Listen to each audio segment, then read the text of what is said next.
Good morning students, RS maths class में आपका स्वागत है। इस वीडियो में हम आरबीएससी के चैप्टर नंबर 12 के लिए जो एग्जाम्पल्स है 12.2 के उनको सॉल्व करेंगे। तो हमें फर्स्ट एग्जाम्पल दिया है इसने, आकृति में वृत्त का केंद्र O एवं त्रिज्या 5 सेंटीमीटर है।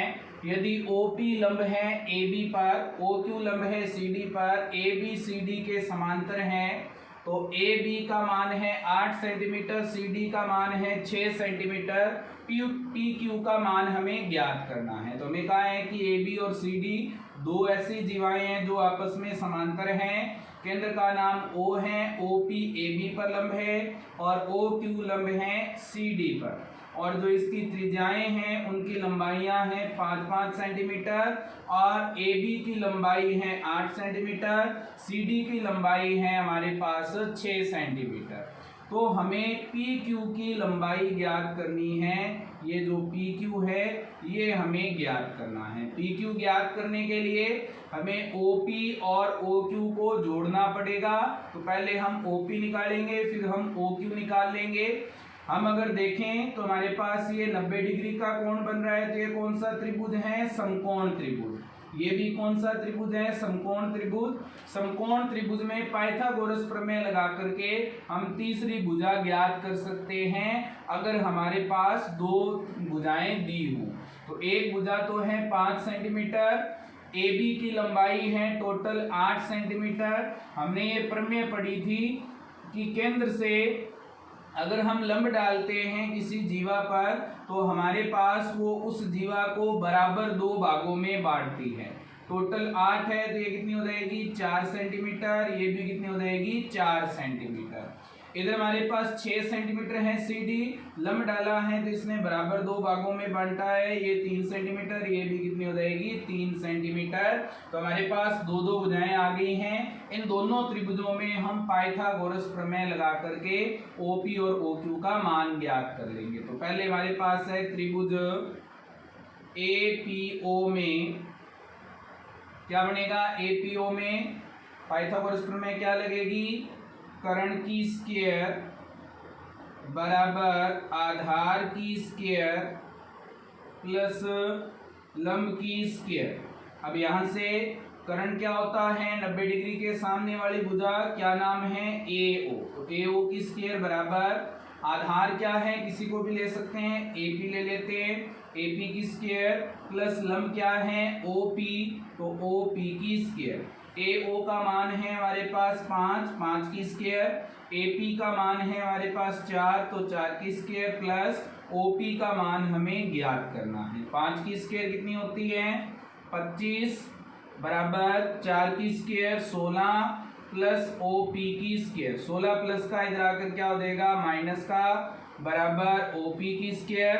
25 में से 16 घटेंगे 9, बराबर OP की स्क्वायर। स्क्वायर हटेगा इस तरफ आ जाएगा रूट, तो OP का मान कितना हो जाएगा? 3 सेंटीमीटर। तो OP का मान आ गया। अब हमें OQ का मान निकालना है। इसके लिए हम त्रिभुज लेंगे CQO। तो त्रिभुज CQO में कर्ण क्या है इसका? OC। OC की स्क्वायर बराबर आधार क्या है? CQ की स्क्वायर प्लस लंब क्या है? OQ की स्क्वायर। यहाँ से OC का मान कितना है? 5, तो 5 की स्क्वायर। CQ का मान कितना है? 3, तो 3 की स्क्वायर। OQ का मान हमें ज्ञात करना है। 5 की स्क्वायर 25, 3 की स्क्वायर 9, OQ की स्क्वायर। यहाँ से 9 प्लस का इधर आकर हो जाएगा माइनस का, बराबर में आ जाएगा OQ की स्क्वायर। 25 में से 9 घटेंगे, बचेंगे 16, बराबर कितना हो जाएगा? OQ की स्क्वायर। स्क्वायर हटेगी इस तरफ क्या आ जाएगा? रूट। तो क्या बनेगा? OQ बराबर रूट 16 का मान कितना होता है? 4 सेंटीमीटर। तो OQ का मान कितना आ गया? 4 सेंटीमीटर। हमें PQ ज्ञात करना था, तो PQ बराबर क्या होगा? OP plus OQ। OP का मान कितना है हमारे पास? कितना निकाला है? 3, और OQ का मान कितना आया है हमारे पास? 4। तो PQ का मान कितना आ गया? 7 सेंटीमीटर। तो हमारा जो फर्स्ट एग्जाम्पल है वो कंप्लीट हो गया है। अब हम इसका नेक्स्ट एग्जाम्पल करेंगे। तो हमें इसका जो नेक्स्ट एग्जाम्पल दिया है, इसने क्या कहा है? आकृति में चाप AB बराबर है चाप CD के। सिद्ध कीजिए कि कोण A बराबर होगा कोण B के। तो इसके लिए हमें दिया है कि हमारे पास जो चाप AB है वो CD चाप के बराबर है। हमें ये सिद्ध करना है कि कोण A बराबर होगा कोण B के। तो इसको सिद्ध करने के लिए हमें दिया है, इसने क्या दिया हुआ है, चाप AB बराबर है चाप CD के। सिद्ध क्या करना है हमें, सिद्ध करना है हमें कोण A बराबर कोण B। अगर हम कोण A और कोण B को बराबर करना चाहें तो हमारे पास जो त्रिभुज AOC और त्रिभुज BOD बन रहे हैं, ये दोनों त्रिभुजों को अगर हम सर्वांग कर देते हैं तो हमारे पास ये दोनों कोण क्या हो जाएंगे, बराबर। तो इसके लिए हमने रचना कुछ नहीं की है, सीधा हम उपपत्ति करेंगे और उपपत्ति में जो हमें दिया हुआ है उसे लेकर के चलेंगे। तो चाप AB बराबर है किसके, चाप CD के। AB चाप CD चाप के बराबर है। अगर दोनों में BC चाप जोड़ दें तो हमारे पास चाप क्या बन जाएगा, ABC, और इधर चाप क्या बनेगा, BCD। और संगत जो जीवा है, जो चाप बराबर होंगे ये दोनों, और दोनों चाप बराबर होंगे तो ये जीवाएं भी क्या हो जाएंगी, बराबर। तो हम पहले दोनों तरफ चाप BC को जोड़ेंगे। तो चाप AB प्लस चाप BC बराबर हो जाएगा चाप CD प्लस चाप BC। यहाँ से AB और BC जुड़ेगा, कौन सा चाप बन जाएगा, चाप ABC बराबर इधर CD और BC जुड़ेंगे तो चाप कौन सा बनेगा, चाप बनेगा BCD। तो BCD चाप और ABC चाप दोनों बराबर हो गए, तो इनके संगत जो जीवा है वो भी क्या होगी, बराबर। ABC चाप के लिए जीवा क्या बन रही है, AC बराबर होगा BCD चाप के लिए जीवा कौन सी है, BD। ये दोनों क्या हो जाएंगी, बराबर। ये दोनों बराबर हो गए। इसके बाद में हमारे पास OA बराबर है किसके, OB के। OA बराबर है OB के, और इसी तरह से हमारे पास OC बराबर है OD के। OC बराबर है OD के। ये बराबर क्यों हैं, क्योंकि ये एक ही वृत्त की त्रिज्याएं हैं।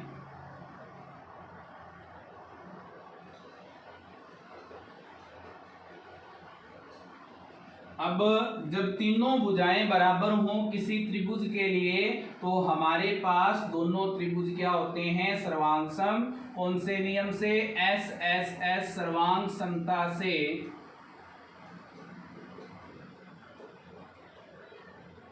क्या बन जाएगा हमारे पास, त्रिभुज AOC सर्वांग सम होगा त्रिभुज BOD के। और अगर ये दोनों त्रिभुज सर्वांग सम हैं तो CPCT नियम से कोण A बराबर होगा किसके, कोण B के। तो हमारा जो दूसरा क्वेश्चन है वो कंप्लीट हो गया है। अब हम इसका नेक्स्ट एग्जांपल करेंगे। तो हमें नेक्स्ट क्वेश्चन दिया है, इसने क्या कहा है, एक वृत्त की दो जीवाएं AB और AC बराबर हैं, तो सिद्ध कीजिए कि वृत्त का केंद्र कोण BAC के समद्विभाजक पर स्थित है। तो AC और AB बराबर हैं, हमें ये सिद्ध करना है कि जो O केंद्र है वो BAC के समद्विभाजक पर स्थित है। इसका मतलब हमें ये सिद्ध करना है कि OA इस कोण का, कोण A का समद्विभाजन कर रहा है, यानी कि इन दोनों कोणों को हमें बराबर सिद्ध करना है। इनको बराबर सिद्ध करने के लिए अगर हम दोनों कोणों को, दोनों त्रिभुजों को सर्वांग सम सिद्ध कर देते हैं तो हमारे पास ये दोनों कोण बराबर हो जाएंगे। और अगर ये दोनों कोण बराबर हैं तो ये इसका क्या बन जाएगा, समद्विभाजक, और जो हमें सिद्ध करना था वो सिद्ध हो जाएगा।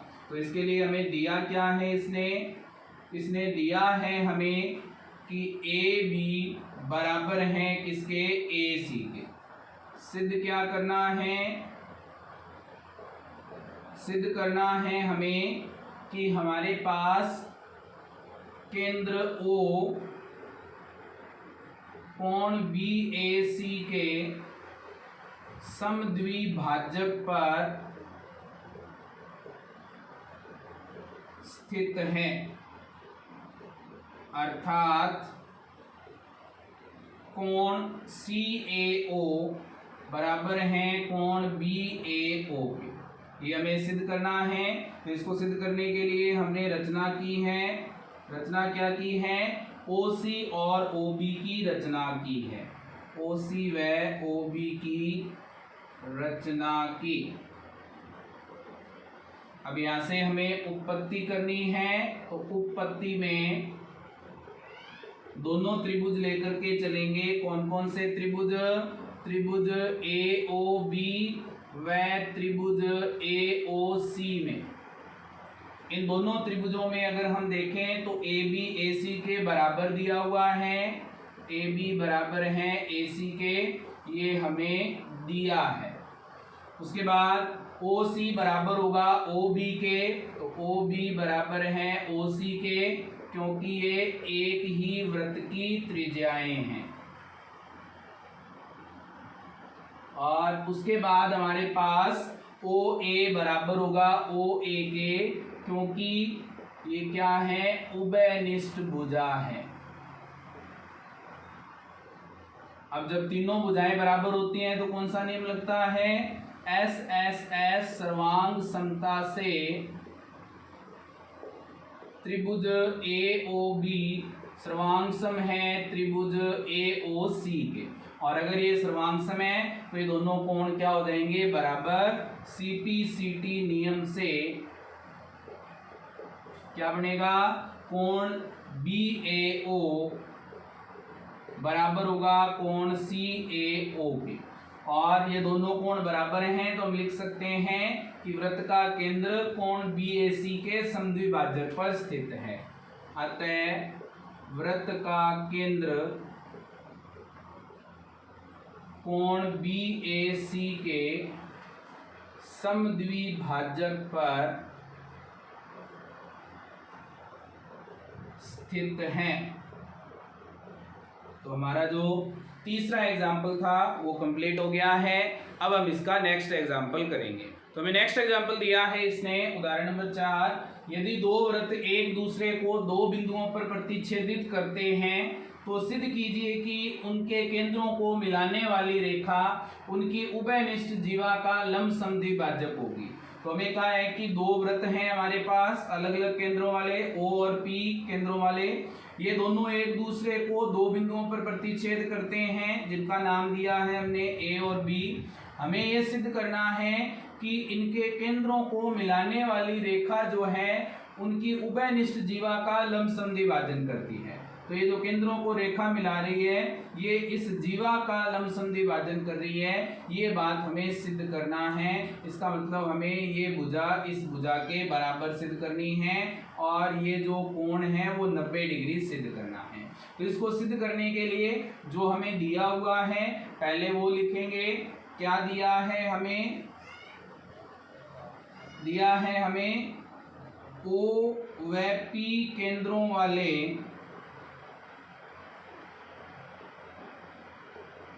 दो वृत्त A व B बिंदुओं पर प्रतिच्छेद करते हैं।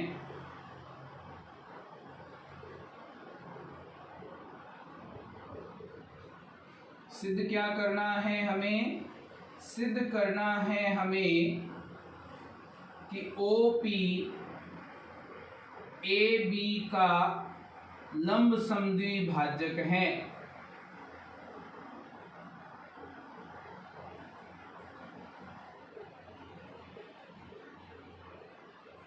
तो इसको सिद्ध करने के लिए हमें क्या करना है? इसके लिए रचना क्या की है हमने?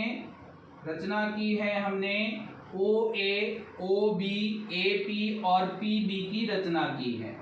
OA, OB, AP व BP की रचना की। तो हमें ये सिद्ध करना है कि ये दोनों भुजाएं बराबर हैं और ये दोनों कोण बराबर हैं, 90 डिग्री के हैं। तो इसके लिए हमें इन दोनों त्रिभुजों को सर्वांगसम करना पड़ेगा। इन दोनों त्रिभुजों को सर्वांगसम करने के लिए ये दोनों त्रिज्याएं हैं बराबर होगी, ये उभयनिष्ठ एक भुजा है ये बराबर होगी। एक कोण अगर और बराबर हो जाता है, ये वाला कोण, तो ये क्या हो जाएंगे, सर्वांगसम हो जाएंगे और जो हमें सिद्ध करना है वो सिद्ध हो जाएगा। तो इनको बराबर करने के लिए हमें जो बड़े त्रिभुज हैं, कौन से त्रिभुज, OAP और OBP, इन दोनों को हमें सर्वांगसम सिद्ध करना पड़ेगा। तो इसके लिए उपपत्ति में हम इन दोनों त्रिभुजों को लेंगे। तो उपपत्ति में कौन कौन से त्रिभुज लेने हैं हमें, त्रिभुज OAP व त्रिभुज OBP में। इन दोनों त्रिभुजों में अगर हम देखें तो हमारे पास OA किसके बराबर है, OB के, OA बराबर है OB के, और AP किसके बराबर है, BP के। AP बराबर है BP के। क्यों बराबर है, क्योंकि ये क्या है, एक ही वृत्त की त्रिज्याएं हैं। अब यहां से हमारे पास तीसरी भुजा जो OP है वो दोनों के लिए कॉमन है, तो हम लिख सकते हैं OP बराबर OP, क्योंकि ये क्या है, उभयनिष्ठ भुजा है। अब तीनों भुजाएं बराबर हों तो SSS सर्वांग समता से दोनों त्रिभुज क्या हो जाएंगे, सर्वांगसम। कौन कौन से, त्रिभुज OAP सर्वांगसम है त्रिभुज OBP के। और अगर ये दोनों सर्वांगसम है तो CPCT नियम से हमारे पास इनके संगत कोण बराबर होंगे। तो हम लिख सकते हैं कोण AOP बराबर है कोण BOP के।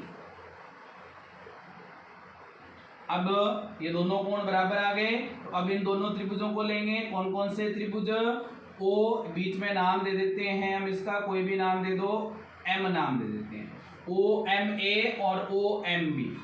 त्रिभुज OMA व त्रिभुज OMB में, इन दोनों त्रिभुजों में देखें तो हमारे पास OA बराबर है किसके, OB के।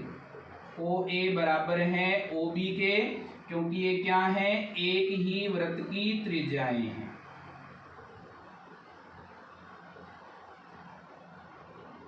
दूसरा हमारे पास OM बराबर होगा किसके, OM के। तो OM बराबर है OM के, क्योंकि ये क्या है, उभयनिष्ठ है। उसके बाद कोण जो हमने अभी बराबर किया है, कोण OAM बराबर है हमारे पास कोण OBM के। जब हमारे पास दो भुजाएं और एक कोण बराबर हो तो कौन सा नियम लगता है, SAS सर्वांग समता से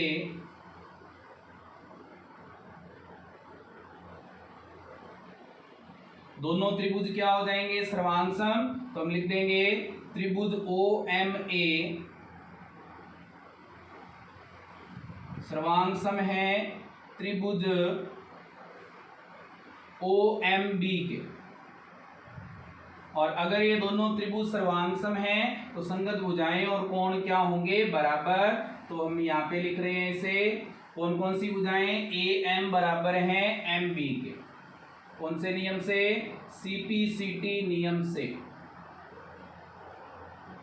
AM बराबर है MB के, तो ये समद्विभाजक तो हो गया। अब ये 90 डिग्री के कोण सिद्ध करने के लिए हमें पता है कि कोण AMO बराबर है कोण BMO के, और इन दोनों का जोड़ कितना होता है, ये होगा हमारे पास 180 डिग्री। क्यों होगा, क्योंकि ये क्या है, रैखिक कोण युग्म है। अब हमें पता है कि AMO और BMO दोनों बराबर हैं, तो BMO की जगह क्या रख देंगे, AMO। AMO प्लस AMO बराबर हो जाएगा 180। तो दो कोण AMO बराबर क्या होगा, 180। दो गुणा में है, भाग में जाएगा, तो कोण AMO का मान कितना आ जाएगा, 90 डिग्री।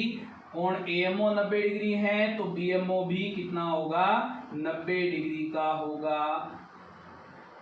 अब ये दोनों 90 डिग्री के हैं, दोनों भुजाएं बराबर हैं, तो लास्ट में हम लाइन लिख देंगे अतः OPAB का क्या है, लंब समद्विभाजक है। तो हमारा जो चौथा एग्जाम्पल था वो कंप्लीट हो गया है। अब हम इसका नेक्स्ट एग्जाम्पल करेंगे। तो हमें इसका नेक्स्ट क्वेश्चन दिया है, इसने उदाहरण नंबर 5, 10 सेंटीमीटर त्रिज्या के एक वृत्त में दो जीवाएं AB और AC दोनों बराबर हैं जिनका मान है 12 सेंटीमीटर। तो जीवा BC की लंबाई हमें ज्ञात करनी है। तो हमें कहा है कि AB और AC दो जीवाएं हैं जिन दोनों का मान क्या है, 12 सेंटीमीटर है। हमें इसकी त्रिज्या दी है जिसका मान क्या है, 10 सेंटीमीटर। हमारे पास जो BC जीवा बन रही है उसकी लंबाई हमें ज्ञात करनी है। तो BC की लंबाई ज्ञात करने के लिए अगर हमारे पास CD का मान आ जाए तो हम CD का 2 गुना करके BC का मान ज्ञात कर लेंगे। तो इसको ज्ञात करने के लिए दो समकोण त्रिभुज हैं हमारे पास। कौन कौन से? ये है हमारे पास CDO और CDA।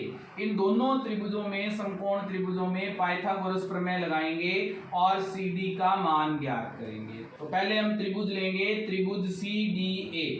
त्रिभुज CDA में पाइथागोरस प्रमेय लगाएंगे तो 90 डिग्री के सामने वाली भुजा क्या हो जाएगी, कर्ण। AC की स्क्वायर बराबर क्या बनेगा, CD की स्क्वायर, और प्लस में आ जाएगा हमारे पास AD की स्क्वायर। हमें यहाँ से CD का मान निकालना है, AD की स्क्वायर प्लस है, इधर आकर क्या हो जाएगी माइनस। तो CD की स्क्वायर बराबर क्या बनेगा, AC की स्क्वायर माइनस AD की स्क्वायर। CD का मान हमें पता नहीं है, AC का मान पता है 12, और 12 की स्क्वायर कितनी होती है, 144। तो CD की स्क्वायर बराबर 144 माइनस AD की स्क्वायर। अब हम जो दूसरा त्रिभुज बच गया है, त्रिभुज CDO, इसमें हम पाइथागोरस प्रमेय लगाएंगे। तो त्रिभुज CDO में हमारे पास कर्ण क्या है, OC। तो OC की स्क्वायर बराबर क्या बनेगा, CD की स्क्वायर प्लस OD की स्क्वायर। अब यहां से हमारे पास CD का मान निकालना है, तो CD की स्क्वायर बराबर क्या हो जाएगा, OC की स्क्वायर माइनस OD की स्क्वायर। ये प्लस का था, इधर आकर के माइनस का हो गया। CD का मान हमें पता है, CD स्क्वायर का मान कितना निकाला है हमने, 144 माइनस AD की स्क्वायर बराबर OC का मान कितना है हमारे पास, 10 सेंटीमीटर। तो 10 की स्क्वायर हो जाएगा माइनस OD को हमें अगर निकालना है तो OA में से AD को क्या करेंगे, माइनस कर देंगे। तो क्या बन जाएगा, OA माइनस AD। इस पूरे की स्क्वायर थी इसलिए क्या आ जाएगा, स्क्वायर। तो 144 माइनस AD की स्क्वायर बराबर 10 की स्क्वायर कितनी है, 100, माइनस यहाँ पे A माइनस बी की होल स्क्वायर लग जाएगी। A माइनस बी की होल स्क्वायर क्या बनेगी, OA की स्क्वायर माइनस 2 गुना में OA गुना में AD और प्लस में AD की स्क्वायर। अब यहाँ से 144 माइनस AD की स्क्वायर बराबर 100। इस माइनस के कारण सभी निशान बदल जाएंगे और OA की जगह हमें मान रखना है, क्योंकि OA क्या है, त्रिज्या है, और त्रिज्या का मान कितना दिया हुआ है, 10। तो क्या बन जाएगा, माइनस 10 की स्क्वायर माइनस 2 गुना में OA माइनस था, ये क्या हो जाएगा प्लस। OA का मान है 10 गुना में AD और प्लस है, यहाँ पे क्या हो जाएगा माइनस। AD का मान हमें पता नहीं है, तो क्या देगा AD की स्क्वायर। क्या बनेगा, 144 माइनस AD की स्क्वायर बराबर 100 माइनस 10 की स्क्वायर कितनी हो जाएगी, 100 प्लस 2 को 10 से गुना करेंगे 20 AD और माइनस में क्या है AD की स्क्वायर। 100 से 100 कैंसिल हो जाएगा, माइनस का AD स्क्वायर और माइनस का AD स्क्वायर आपस में कैंसिल हो जाएंगे। क्या बच जाएगा हमारे पास, 144 बराबर 20 AD। 20 गुना में है, इधर आकर के भाग में हो जाएगा, तो AD का मान कितना आ जाएगा, 144 बटा में 20। 20 का भाग देंगे तो कितना बनेगा, 20 साता हमारे पास हो जाएंगे 140.4 4 बचेंगे हमारे पास, 40 होंगे, 20 दूना 40, तो कितना आ गया 7.2 सेंटीमीटर। एडी का मान आ गया। हमें किसका मान चाहिए था, सीडी का। तो इस समीकरण नंबर 1 में सीडी एडी का मान रखेंगे और सीडी का मान निकाल लेंगे। तो क्या बनेगा हमारे पास, समीकरण 1 से क्या देगा, CD की स्क्वायर बराबर 144 माइनस 7.2 की स्क्वायर। तो यहाँ से 144 माइनस 7.2 की स्क्वायर कितनी हो जाएगी, 51.84। घटाएंगे इन्हें, कितने बचेंगे हमारे पास, 0.1 और 6, इधर बच जाएंगे 3 में से 1 घटेगा 2, यहाँ पे बच गए हमारे पास 14 में से 5 घटेंगे 9, तो ये आ गया हमारे पास 92.16। CD की स्क्वायर का मान था, स्क्वायर हटाएंगे दूसरी तरफ क्या आ जाएगी, रूट। तो यहाँ पे हम हल कर रहे हैं इसे, क्या बन जाएगा, CD बराबर रूट 92.16। यहाँ से 92.16 का जो रूट है वो होता है 9.6 सेंटीमीटर। तो हमारे पास CD का मान कितना आ गया, 9.6 सेंटीमीटर। हमें जीवा BC निकालनी थी, तो BC बराबर क्या हो जाएगा, 2CD। 2 गुना में CD का मान क्या है, 9.6, गुना करेंगे कितना आ जाएगा हमारे पास, 19.2 सेंटीमीटर। तो हमारे पास जीवा BC की लंबाई कितनी आ गई, 19.2 सेंटीमीटर। इसके साथ ही हमारा जो 5वां एग्जाम्पल है वो कंप्लीट हो गया है। आगे के क्वेश्चंस के लिए हम नेक्स्ट वीडियो देखेंगे। इसके लिए वीडियो को लाइक करें, कमेंट करें, शेयर करें और ज़्यादा से ज़्यादा लोगों तक वीडियो को पहुंचाएं। चैनल को सब्सक्राइब करें और ज़्यादा से ज़्यादा लोगों को सब्सक्राइब करवाएं। Thank you students.